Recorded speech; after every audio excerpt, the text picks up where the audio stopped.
María ruega por nosotros. Santa Narcisa de Jesús, ruega por ruega por nosotros. nosotros. Bien, pues.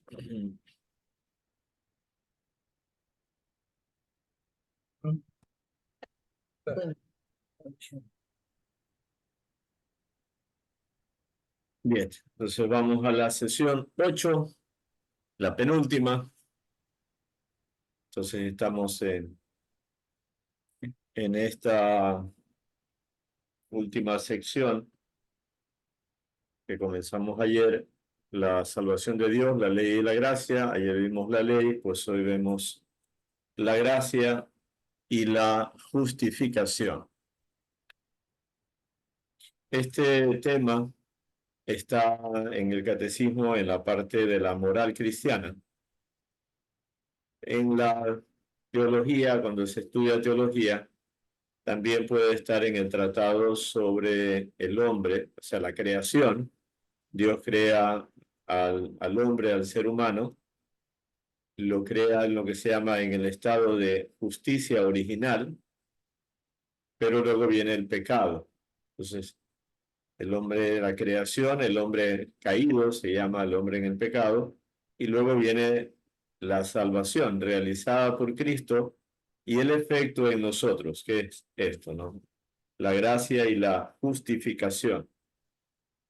La justificación es el nombre, digamos, técnico, llamemos así, que aparece sobre todo en la doctrina de San Pablo. Ya, bueno, vamos a ir viendo, ¿no? Entonces, ¿qué es la justificación? Primero es, pues, la obra más excelente del amor de Dios hacia nosotros. Y, y es un privilegio nuestro de los seres humanos, porque la creación, pues, es una obra del amor de Dios, la creación entera, todo lo material, la naturaleza, la vida. Pero nosotros tenemos este privilegio de lo que significa esta justificación, ¿no? De participar de la vida de Dios. Bien, ¿qué es la justificación? Es la acción misericordiosa y gratuita de Dios que borra nuestros pecados y nos hace justos y santos en todo nuestro ser. Entonces, es misericordia, Dios que se compadece de nuestra miseria y por pura bondad, porque, digamos así, Él no gana nada, ni le pagamos nada, eso es gratuito, es un regalo total, ¿no? Por esa acción borra nuestros pecados, el pecado original y todos los pecados personales. Entonces, eso ya, el siguiente párrafo, bueno, es la obra de la salvación realizada por Cristo. Cuando en el credo decimos que descendió a los infiernos, fue a llevar toda esa obra a todas las personas del Antiguo Testamento que tenían el pecado original y que tenían todos sus pecados personales, ¿no? Ya ahí pues Dios ve el corazón de cada una de esas personas para cuáles eran sus disposiciones ante Dios, ¿no? Para la salvación. Entonces, por esta obra de Dios, por esta acción de Dios, primero pues decimos el efecto negativo, borra nuestros pecados, ¿no? Es digamos, una analogía, ¿no? Porque, bueno, sucio limpio, pecador puro, ¿no? Entonces, el pecado no, como que nos ensucia, como que es una carga, como que es unas cadenas, y por la justificación Dios borra, libera, limpia, perdona, todos son términos, ¿no? Y nos hace justos y santos. El término justo puede decirse que es casi sinónimo de santos, ¿no? Cuando se dice, por ejemplo, de que San José era un varón justo, La justicia es hacer lo que le agrada a Dios. El hombre justo es el que hace lo que le agrada a Dios, ¿no? Entonces, produce un efecto en nosotros esa obra de justificación en todo nuestro ser. Es una elevación de todo nuestro ser. Esa es la diferencia, por ejemplo, de la doctrina católica respecto a la doctrina evangélica o luterana, por la cual es como simplemente que la justificación nos cubre, ¿no? Es como que hay un manto blanco por encima, pero por dentro el hombre sigue corrompido. Por eso, para los protestantes, pues el hombre siempre es pecador y acentúan demasiado en esa condición pecadora, ¿no? Bien, entonces, ¿qué es lo que produce la justificación? Somos justificados por medio de la gracia del Espíritu Santo. El Espíritu Santo santifica, nos hace justos y santos. Gracia es don, regalo, que la pasión de Cristo nos ha merecido y se nos ha dado en el bautismo. Entonces, el principio de la justificación, el actor de la justificación, lo que realiza la justificación es Cristo, su obediencia hasta la muerte, ¿no? Él nos merece este don. Lo da el Espíritu Santo en el momento del bautismo. Allí llega a nosotros, allí actúa en nosotros. Ese es el camino ordinario. Cuando estudiamos la iglesia, pues ahí se pueden ver los caminos extraordinarios, ¿no? Dios no es un Dios cuadrado. Dice, tú estás bautizado, tú te puedes salvar, tú no estás bautizado, te condenaste. No tienes la culpa, no tienes la culpa. Bueno, Dios es el que juzga y ve el corazón y la conciencia y la búsqueda de la verdad o del bien. Bien, con la justificación comienza la libre respuesta del hombre. Esto es la fe en Cristo y la colaboración con la gracia del Espíritu Santo. Es decir, Dios, el Espíritu Santo, me justifica, me santifica, me salva, y luego viene mi respuesta, que es la fe, y vivir como justificado, como santificado, como salvado, como hijo de Dios, ¿no? Entonces, hay una acción de Dios en nuestro ser a la cual debe corresponder una respuesta nuestra, que la primera es la fe y luego vivir de acuerdo a la fe, ¿no? Y eso es algo que siempre se va a dar. No es que me dieron la patada inicial y luego arréglatelas con tus fuerzas humanas, no. En todo ya va a ir actuando la gracia de Dios, siempre con nuestra colaboración humana. Entonces, eso es lo que se llama la justificación. ¿Qué es la gracia que justifica? La gracia es un don gratuito. La palabra gracia viene del latín gratis. Entonces, de ahí viene gracia, gracioso, y gratis en castellano también, gratuito, pero en latín es también gratis, gratia con T, ¿no? Entonces, eso es un don gratuito, es un regalo de Dios por el que nos hace partícipes de su vida trinitaria y capaces de obrar por amor a Él. Nos hace tomar parte de su vida íntima. Como que si se pudiera decir una comparación, nos quitaran toda nuestra sangre humana y nos pusieran una transfusión íntegra de sangre divina, ¿no? Por eso, aunque somos adoptados como hijos de Dios, no es una adopción puramente legal, sino real. Es decir, Dios me da su vida, ¿no? O sea, hay un cambio trascendental en el niño bautizado de ser simplemente y grandemente persona humana a ser hijo de Dios, ¿no? Y entonces, al tener esta vida, soy capaz de obrar de esa manera por amor a Él, que es lo principal, ¿no? Que es la virtud máxima, ¿no? O sea, si yo recibo la naturaleza humana, tengo las capacidades para actuar como persona humana, inteligencia, voluntad, sentimientos, afectividad, etcétera. Si yo recibo la vida divina, también entonces recibo la capacidad para obrar de acuerdo a la gracia, ¿no? Ya vimos las virtudes, son esas potencias o capacidades, ¿no? Bien, entonces, aquí vemos ahora bueno, vamos a ir viendo la distinción, ¿no? Primero, esa gracia se le llama gracia habitual, santificante o deificante, porque nos santifica y nos diviniza. Ya en el siguiente número vamos a distinguir los tipos de gracia, llamemos.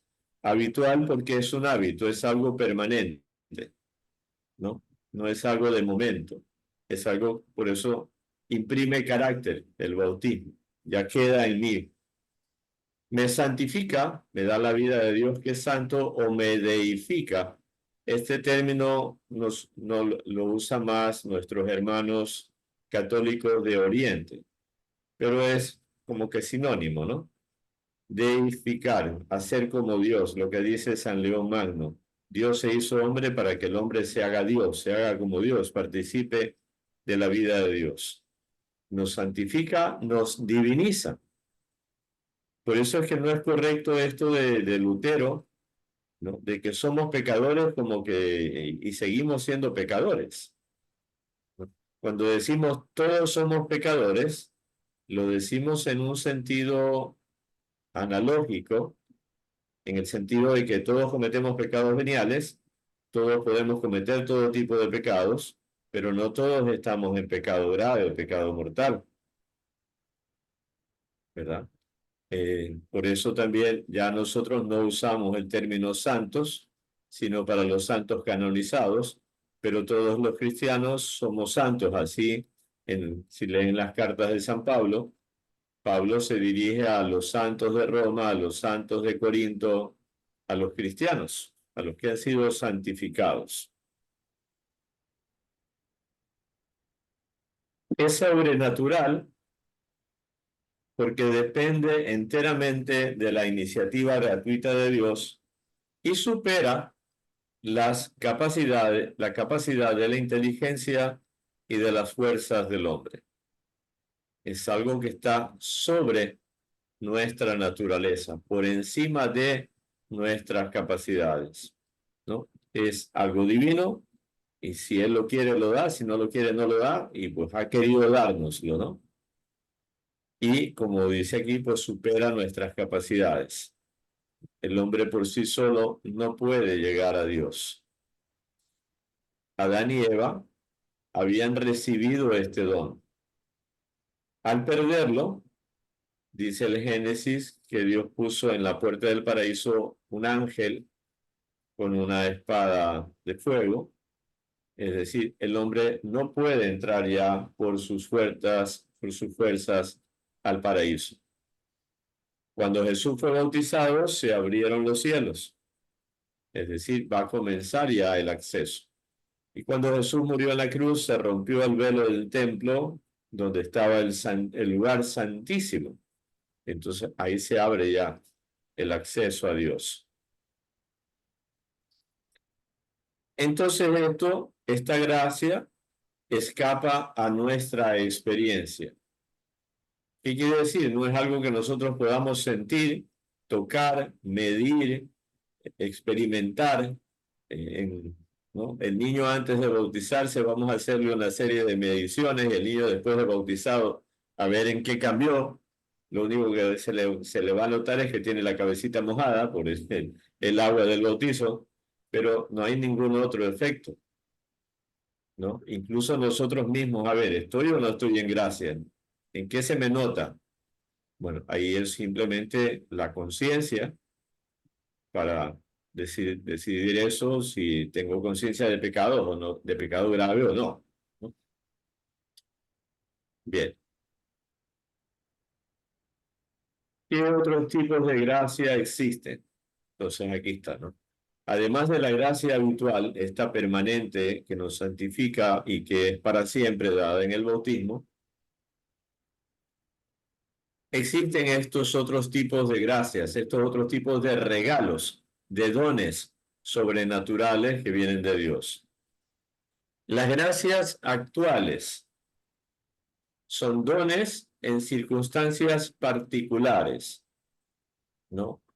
Es decir, yo tengo que dar pues una charla a un retiro, tengo que conversar con una persona o se me presentó una tentación, ¿no? O sea, es algo del momento, de la situación en la que Dios me ayuda en esa situación para hacer lo bueno que tenga que hacer o para evitar algún mal.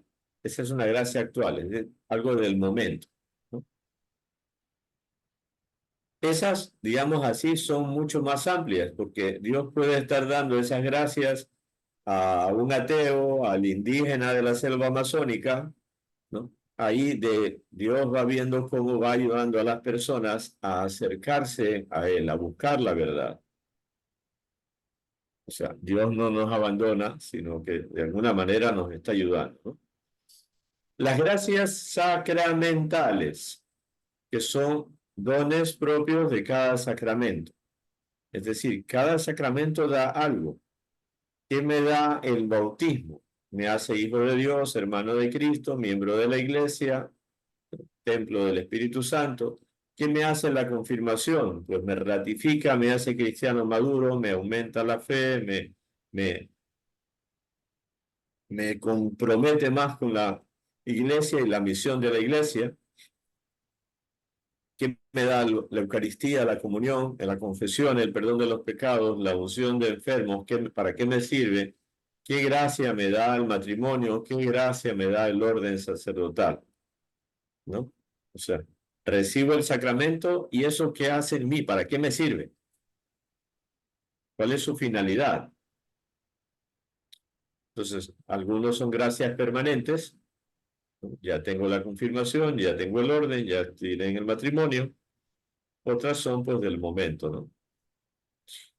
Y luego están las gracias especiales o llamados carismas, que tienen como fin el bien común de la iglesia, ¿no? Son dones especiales, ¿no?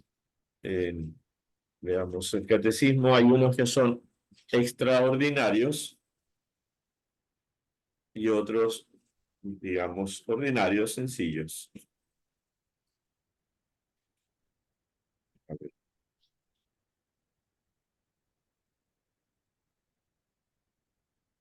En el número 2003 dice, las gracias especiales, llamadas también carismas, también significan favor, don gratuito o beneficio. Cualquiera que sea su carácter, a veces extraordinario, como el don de milagros o de lenguas, o de sanación, o de profecía. Son dones extraordinarios que Dios da a quien quiera dárselos y cuando quiera dárselos. Y hay tiempos en que da más o hay tiempos en que da menos. Eso es Dios en su providencia verá a quién le da y cuándo, ¿no? Esos son los carismas. Y luego están los,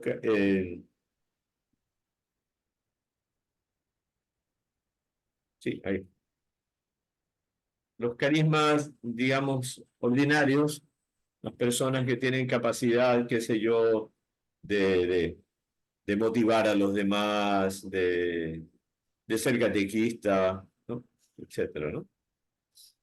Como una gracia especial, digamos así, ¿no?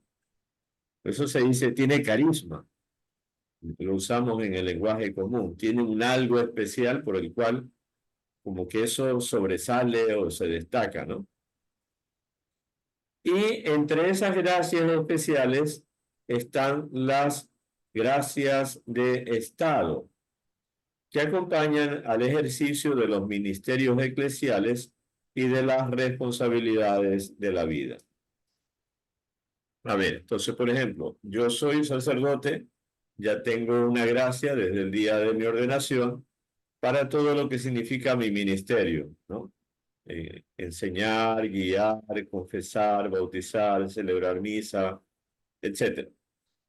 Pero ahora, por ejemplo, el obispo me ha dado el cargo de ser vicario episcopal. Entonces, ahí yo recibo una gracia para esa misión especial que el obispo me ha dado. El obispo de Guayaquil, por ejemplo, además de ser arzobispo de Guayaquil, es presidente de la Conferencia Episcopal Ecuatoriana. Entonces, tiene una gracia de Estado para esa misión. Una pareja de esposos ya tienen la gracia del sacramento del matrimonio, pero de pronto se los pone de coordinadores de la pastoral matrimonial de la arquidiócesis o de la vicaría. Entonces tienen una gracia de Estado para ese ministerio. Uno de los catequistas es el coordinador de la catequesis. Ya, tiene una gracia de Estado, además de sus capacidades humanas, tiene eso, Dios como que fortalece, ¿no? Refuerza para cumplir esa misión. Y luego las responsabilidades de la vida. Simplemente, pues, alguien es maestro, profesor, tiene una gracia de Estado para ser un profesor cristiano o un político cristiano, ¿no? O sea, vivimos la vida cristiana, unos en el ministerio y otros en la vida laical, y ahí tienen la gracia para las responsabilidades propias de cada uno.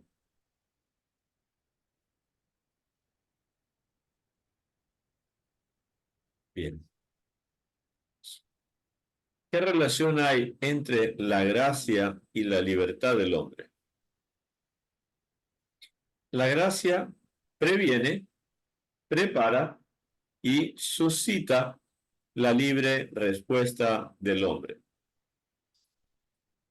Yo soy ateo, no soy bautizado, no soy pagano, y de pronto un amigo me dijo, oye, vete a una charla, ahí Dios está actuando, ahí Dios va preparando. Entonces yo voy a la charla, escucho, como que me llamó la atención. Bueno, la siguiente semana, oye, te invito de nuevo, ya vamos. Y en el interior va actuando algo, un no sé qué, que la persona no sabe ni cómo ni cuándo, y que en algún momento dice, oye, me gusta eso, me llama la atención. Ahí es la gracia que está actuando en esa persona que no es creyente. Pongamos otro caso. Alguien vive una vida de pecado, es católico, bautizado, ha recibido todos los sacramentos, pero, bueno, se dejó llevar por el mundo y vive en pecados A, B o C. Y así está, digamos que tranquilo, hasta que algún momento eh, le da, hoy es miércoles de ceniza, voy a la iglesia a ver qué pasa. Y viene a la iglesia y le tocó la ceniza o le tocó una palabrita que dijo el padre en la homilía o quién sabe qué. Y esa persona dice, chuta, yo creo que tengo que confesarme. O sea, nosotros eso lo vemos nuestras respuestas humanas, pero ahí está actuando la gracia. Es Dios el que está ahí moviendo de alguna manera.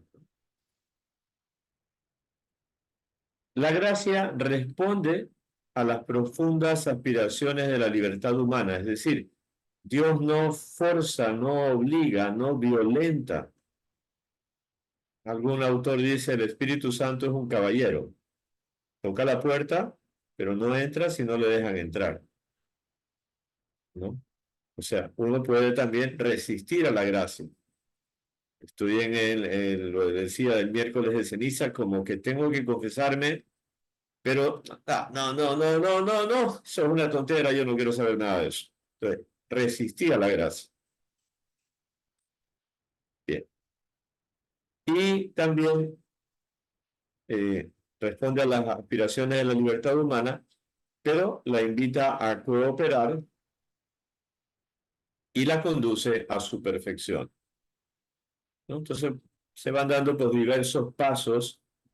El que no tenía y ahora se acercó, ya se confesó, y de ahí viene, pues vamos a seguir adelante, ¿no? Y ahora que yo tengo, ¿qué tengo que hacer? Ya me confesé, o ya fui a las charlas, ahora ¿qué tengo que hacer? Bueno, voy a preguntar si, cuándo es la catequesis para recibir el bautismo, ¿no? Y ya me bauticé, ¿y ahora qué hago? Entonces ahí la gracia es la que nos va ayudando a dar los pasos para llegar hasta la perfección cristiana. Y eso a todos. Entonces, el domingo, bueno, hay que ir a misa. Entonces, ahí hay una gracia que me previene, que me prepara, y que yo libremente digo, sí, voy a misa, ¿verdad? Y luego aprovecho la misa y eso me va enriqueciendo espiritualmente. Entonces, ahí está esa relación misteriosa entre la gracia de Dios y nuestra libertad. Entonces hay dos extremos, dos grandes herejías de los primeros siglos, sobre todo San Agustín fue uno de los combatientes o de los defensores. Una herejía es el quietismo, se llama así, es decir, Dios lo hace todo, yo soy como una especie de títere y Dios me mueve. No, no, o sea, yo tengo que colaborar. Y la otra herejía es el jansenismo, porque el Jansenio fue el defensor de esto, que es el hombre es el que actúa, ¿no? El Dios de pronto me llama por ahí, pero el hombre es el que con sus fuerzas hace, se salva él como que por sus fuerzas. Entonces las dos son herejías, son cosas falsas, ¿no?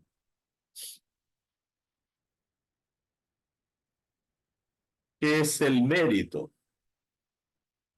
Al comienzo me preguntaron si los que llegaban temprano iban a tener algún premio. Le digo, bueno, vamos a hablar del mérito. ¿Qué es el mérito? El mérito, en el sentido general, es lo que da derecho a la recompensa por una obra buena. Entonces, yo he trabajado 40 horas a la semana durante un mes, entonces merezco, tengo derecho a mi salario, ¿ya? Me encomendaron arreglar un televisor, lo arreglé, tengo derecho, merezco mi salario, mi pago por arreglar el televisor. Eso en el sentido general humano. Eh, una persona, pues un médico muy trabajador, muy generoso, y luego pues a los 25 años le dan una condecoración al mérito cívico por su aporte a la salud, etcétera. Merece. Respecto a Dios, el hombre de suyo no puede merecer nada, porque todo lo recibe gratuitamente de él. San Pablo, ¿qué tienes tú que no hayas recibido? ¿No? O sea, Dios, primero que yo no existo por mí mismo, me dieron la existencia, me dieron la naturaleza, Dios por medio de mis padres, ¿no? Me dio inteligencia, y si fui aprendiendo es porque otros lo hicieron, y bueno, todo lo que uno tiene, sí, uno lo va desarrollando, pero en el campo espiritual es Dios el que nos da todo. ¿Por qué tengo fe? Porque Dios me la dio. ¿Por qué recibí el bautismo? Porque Dios dio las circunstancias para que yo reciba el bautismo. ¿Por qué soy sacerdote? Porque Dios me llamó y me ordenó sacerdote, etcétera, ¿no? Entonces, respecto de Dios, en sí mismo no podemos merecer nada. Sin embargo, Dios da al hombre la posibilidad de adquirir méritos mediante la unión a la caridad de Cristo, fuente de nuestros méritos ante Dios. Es decir, nosotros formamos el cuerpo de Cristo, estamos unidos a Él. Y Él, con su obediencia y con su sacrificio, Él sí ha merecido del Padre el perdón de los pecados y la salvación del mundo. Esa es la obra salvadora de Cristo. Él es el que ha merecido. Pero yo estoy unido a Él.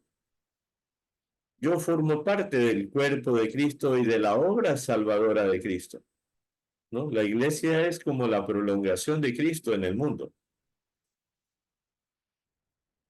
Entonces, ahí el catecismo nos dice, a ver, veamos.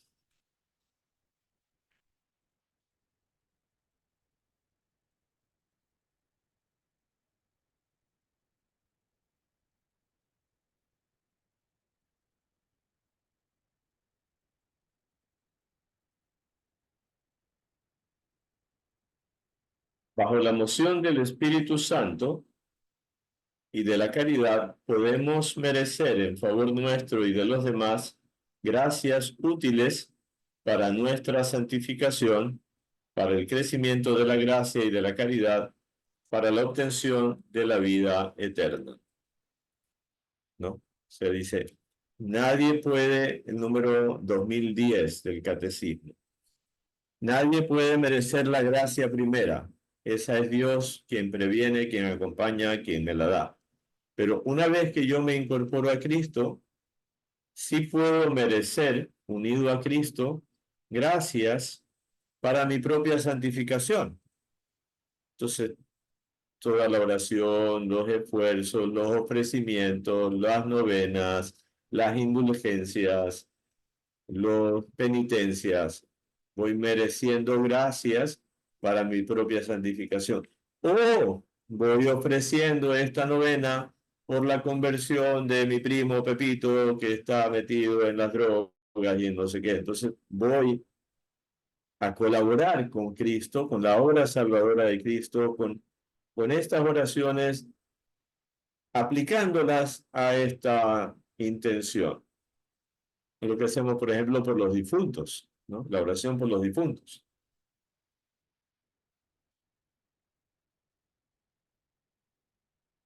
Por eso, los méritos de las buenas obras deben ser atribuidos primero a la gracia de Dios y después a la libre voluntad del hombre, ¿no? Entonces, ante todo es la obra de Cristo y esa gracia que siempre nos va acompañando, ya vemos así, va favoreciendo que hagamos las obras buenas. Entonces, y yo soy el que decido ponerme a rezar el rosario y ofrecerlo por mi amigo, por mi primo, por quien sea. Entonces, esto es lo que fundamenta, pues, todas las obras, digamos, apostólicas que se, ¿no? Catequistas. Entonces vamos a rezar por los niños, por los jóvenes, por los padres, ofrecemos la misa, ofrecemos eh, eh, este sacrificio que voy a hacer. Tengo un niño muy inquieto, muy rebelde, muy no sé qué, su familia es medio desastre. Bueno, pues hoy no tomo cola para y le ofrezco eso al Señor.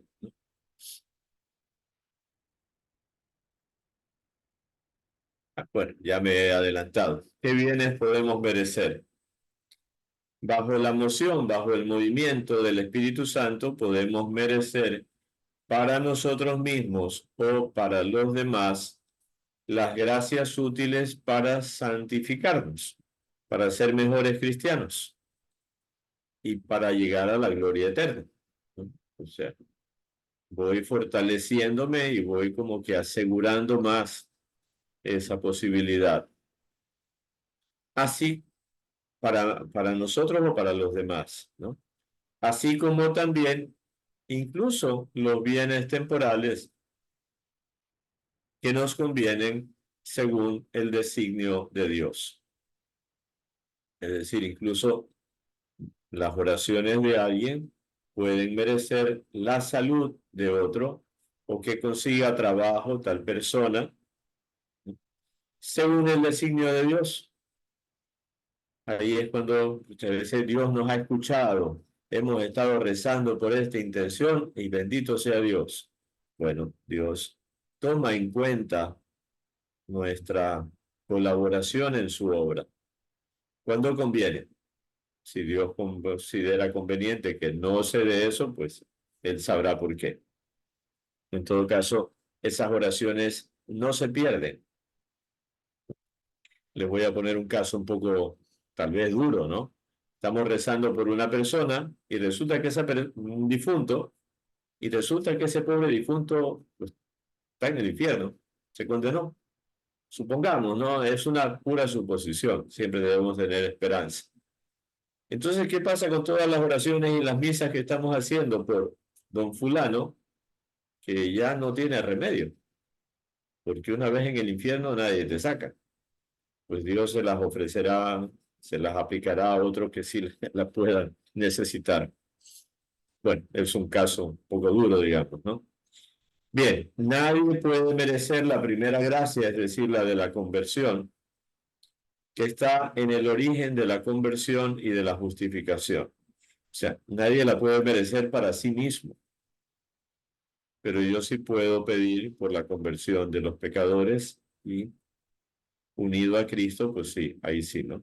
La propia no. ¿Por qué? Porque no tengo, no estoy unido a Cristo, ¿cómo voy a merecer la gracia de Cristo?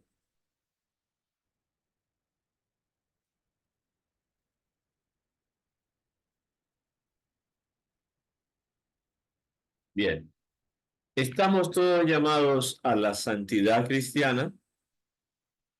Entonces, hemos hablado de la justificación, ¿no? Que es esa acción de Dios que tiene un comienzo en el bautismo, que me hace santo, y luego la gracia que va cooperando, ayudándonos para llegar a la perfección. Entonces, todos los fieles estamos llamados a la santidad cristiana. ¿Qué es la santidad cristiana? Es la plenitud de la vida cristiana, plena, total, y perfección de la caridad, y se realiza en la unión íntima con Cristo y en Él con la Santísima Trinidad. Entonces, la santidad no es hacer milagros, no es pasarse 40 días de ayuno, la santidad no es tampoco darse penitencia, látigo, cilicios, la santidad es vivir de fe, amar a Dios, amar al prójimo, entregarse, ser generosos, ser compasivos, vivir las bienaventuranzas, ¿no? Y la unión, eso pues en unión con Cristo, ¿no? Es la vida de oración, ¿no? Y al estar en Cristo, pues en el misterio de la Santísima Trinidad.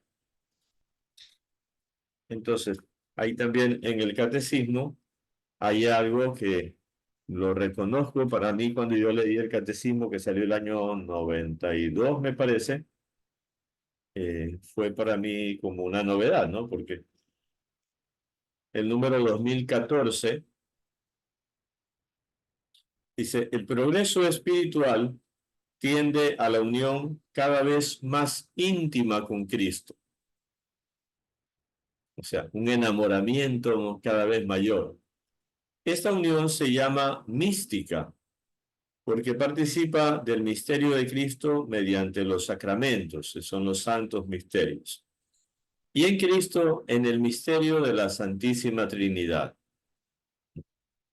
Entonces, para mí, personalmente, fue un descubrimiento porque hay en teología espiritual, los siglos pasados, se llamaba ascética y mística.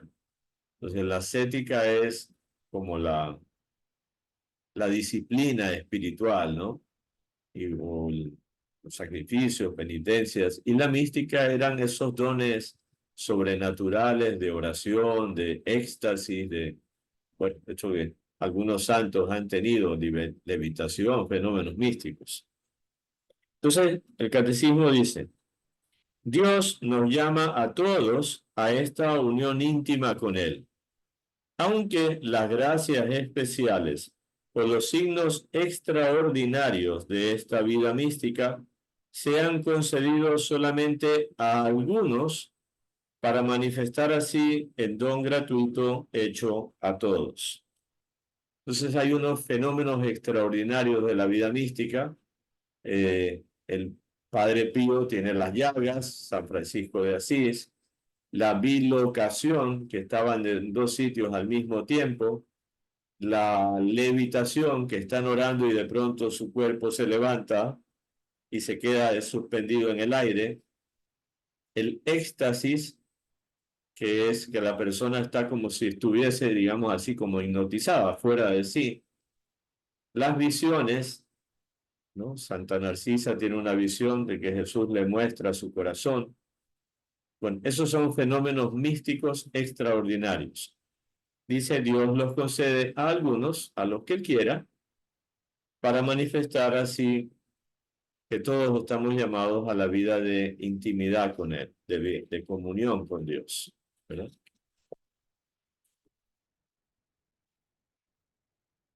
Ahora, el camino de santificación del cristiano, que pasa por la cruz, tendrá su cumplimiento en la resurrección final de los justos, cuando Dios sea todo en todos.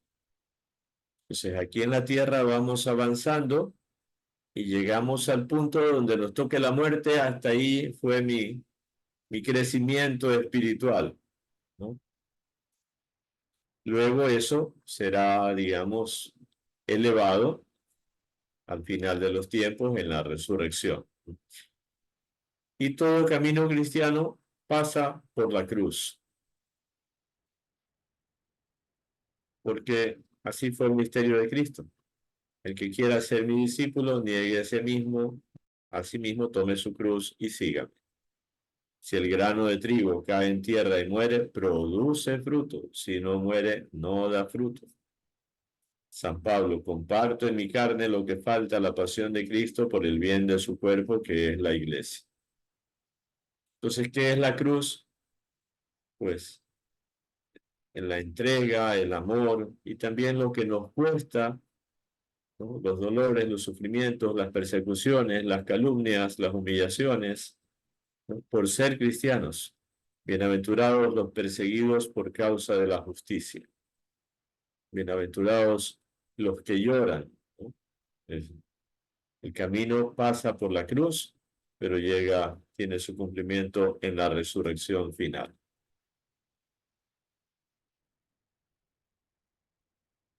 Muy bien, hasta ahí entonces tenemos el tema de hoy.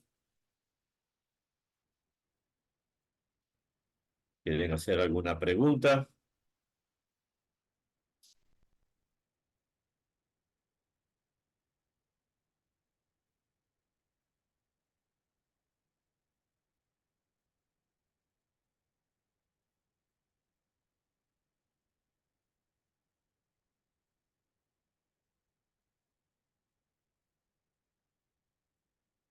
Bueno, parece que nadie pregunta. Entonces, ya pueden Todo estuvo muy claro, padre, la explicación. La grabación la pueden pausar ya. Disculpe, padre, disculpe. Yo quiero preguntarle algo. Cuando usted decía de que nosotros a veces pedimos